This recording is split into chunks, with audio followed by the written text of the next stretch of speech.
Create magnetic effects between those in the audience or on the dance floor.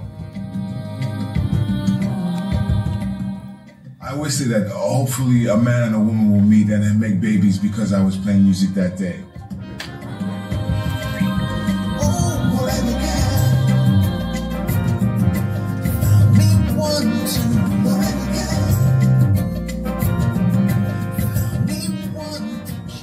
Art of DJing, I don't know if it was invented in New York, but it was certainly perfected in New York.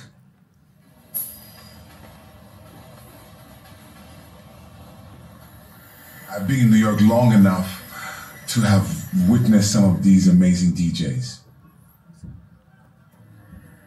And that being a big influence on my life. As a DJ in New York City, I was turned on by the very soulful music here of the Caribbean and of Africa that I grew up on, and I wanted to always keep it soulful in terms of how I delivered the music, in the way it was played, and the music that I played. And I always wanted to play music in such a way where I could also introduce the music of Africa into what I do in the United States.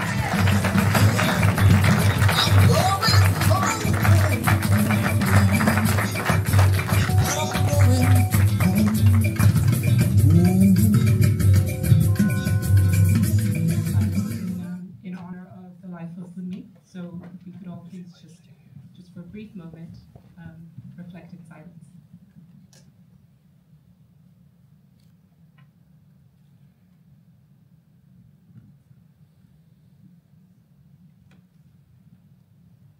Thank you. So, Siji. Good evening. Good evening. The exclamation point from the title of your docu short, Right. the title, which is quite simply just Funmi's name, is quite telling. Right. I could tell from the sound of his riotous, full-bodied laugh at the opening of the film that this was someone who lived as though an exclamation point to the sentence of living. You yourself describe the film as a, and I quote, a visual praise song for a radiant soul on the occasion of his transcendence from man to melody, from brother to memory. Tell us how you came to know Michael Olufunmilola Onanaye, who he was to you and to society and to music, and why you felt it was important to construct this cinematic praise hymn to him. The title was actually Funmi. There you go. You said it so much better than I could. Funmi. I think Wumi put that into perspective for every one of us at his memorial. It's right. Funmi is a name you just call. Funmi actually means give me. Funmi, I met Funmi in New York. One of my very first visits to New York. I came on the back of a music career, and as was the case, I signed a publishing deal with Warner Chappell. They sent me to the West Coast, and that wasn't happening. So my next visit, I came to New York, and a friend in London had told me, when you're in New York, make sure you catch up with Jerome and Funmi. I said, London. And I said, okay, I'll find this guy. I found Jerome, and Jerome subsequently, do you know Funmi? Have you met Funmi? I said, no, I haven't. You meet Funmi. And subsequently I did, and we became fast friends, and Funmi was like a kindred spirit. And Funmi is a spirit.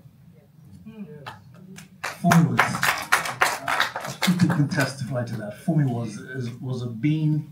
He walked into a room or space, occupied a space, and the energy just drifted towards him. He had a presence you would never forget. You saw him once and you'd remember him. You'd heard his laughter, the way he carried himself. He just seemed sometimes, ever seen Funmi walk? Yeah. He didn't walk, he seemed to glide. And he was everywhere at once. So Funmi to me was a friend, a brother, a mentor. What can I tell you? Funmi. Funmi, with an exclamation point. Funmi. And will you please tell me your name? I'm Raleigh. Raleigh and Olumide. Olumide. Nice to meet you both. Could you kindly tell us about your relationship to Funmi? and share any words that you would like to with us about him. I'm Raleigh. I'm the older sister. Funmi is my younger brother. Yes. And I always made that clear because everywhere I go, everyone thinks Funmi's older than me. So I like to justify that and say I'm the older sister. Funmi's larger than life, like Siji correctly said. When we were growing up, he used to always tell Olumide and I that he has the biggest PR in the family. And we're like, no, you don't have the biggest PR. You don't know anything. But in his passing, I come to recognize Funmi does have the biggest PR. He's larger than life. He's a giver. He's a lover. He's a brother. He's a friend. He's a confidant. And growing up with Funmi was very different from all what you guys are seeing. Funmi is the one that sits and watches movies all day, and you'll be like, did you do this? Did you do that? Did you do that? He didn't do nothing. And then I cook for everyone, and Funmi comes with a pot in his lap and eats the whole pot. So it's like, did you leave any for us? It's like, well, I thought you guys ate already. And Funmi, he's out all night. And we're like, what do you do out all night? Now it's all day, eats up all the food, and then works all night. So it's a privilege and an honor that this was done to recognize his work, his body of work. For us, we're learning about Funmi because we didn't know this about Funmi, you know. So family is the last to know what's all going on about Funmi. So thank you. Thank you. Thank you.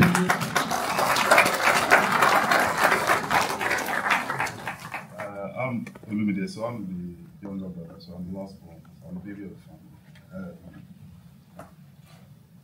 family. Funmi was like the musical one. He was always into records. Him and Jerome, DJing. Okay, sorry. Him and Jerome, they were records, DJing. That's all they used to do. Remember, we used to live in Harrison. Funmi would say he's going to the Bronx, or he's going somewhere. He's going to meet Jerome. You know, I just thought, this guy and all this stuff. This is all rubbish. That was what I was thinking anyway. And then if we fast forward to like maybe last 5-6 years, and then I came to see him in New York a couple of times. I got to see a little bit of this, but I really didn't know about this because I thought he was here, but he was on a different level. And it's in his passing that I realized that he was almost like a superstar, but I didn't know. Was a superstar. Yeah, he was a superstar. And one thing I will say about Funmi is that I guess what we could really learn from him is that all of us should really try and be more of who we really want to be. Correct. And less of something else. And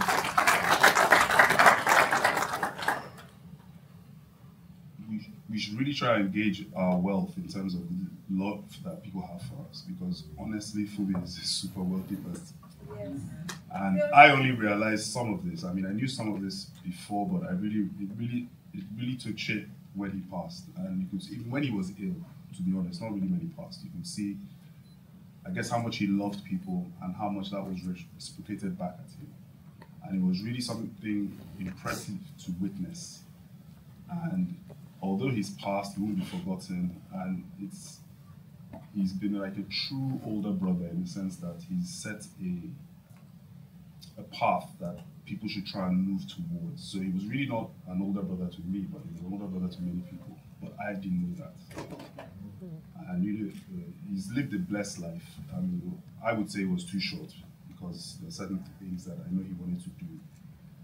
But I guess it's really not about how long you live, it's about the impact you make. And in fairness to him, he's made a tremendous impact. You could live another 50 years and not make that kind of impact. So he's been a blessing to us as a family, and I'm really happy with what Siji has done.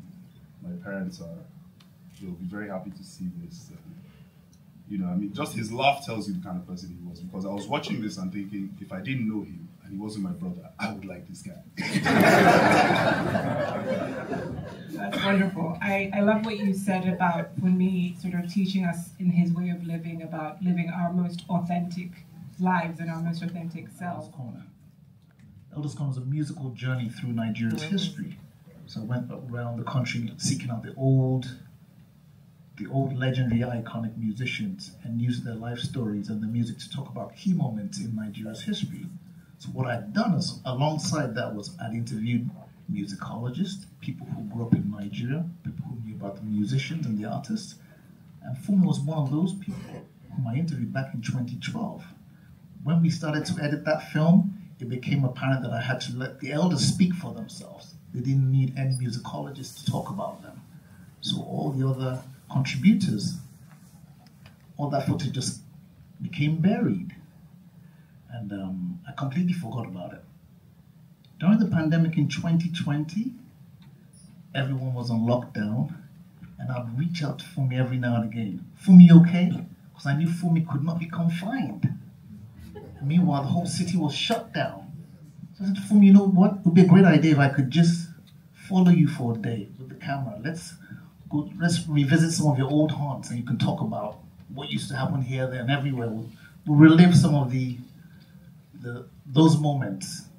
And Funmi said, that's a great idea, but we never got around to it. When he passed, I was like, oh my God, if only Funmi had followed through and done this with Funmi. If only. And then I just remembered, we did speak to Funmi on camera in 2012. I wonder what he said. And I dug up my old hard drives. He spoke for over 2 hours. And this is part of that. And that's how this came to be. That's how this came to be. Wonderful. We don't have very much time left, but I wanted to give the audience a chance to ask any questions if they... Yeah, I don't really have a question. If anybody's in their 60s, you mentioned Jerome. There's a club called Nels. Yes. Before you can enter Nels, you have to know big people. Yes. And Funmi said he's going to hook me up with Jerome. The rest is history. You know, and I'm not trying to be a political. That time they used to get Trump at the gate. I'm not like ask anybody who wants to go to Nels. They don't care whether they have to get you. But Funmi and Jerome, they get me to this club with all my friends. So I'm really glad I met the sister, the brother. May his soul rest in peace. Thank you very much. Thank you.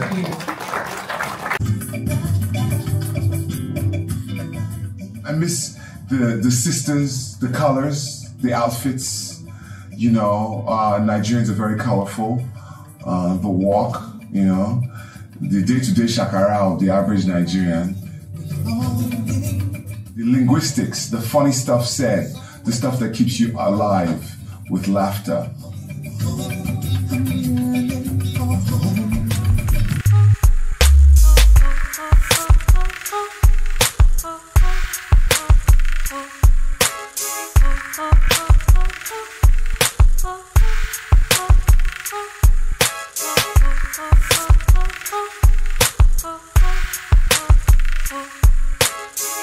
Oh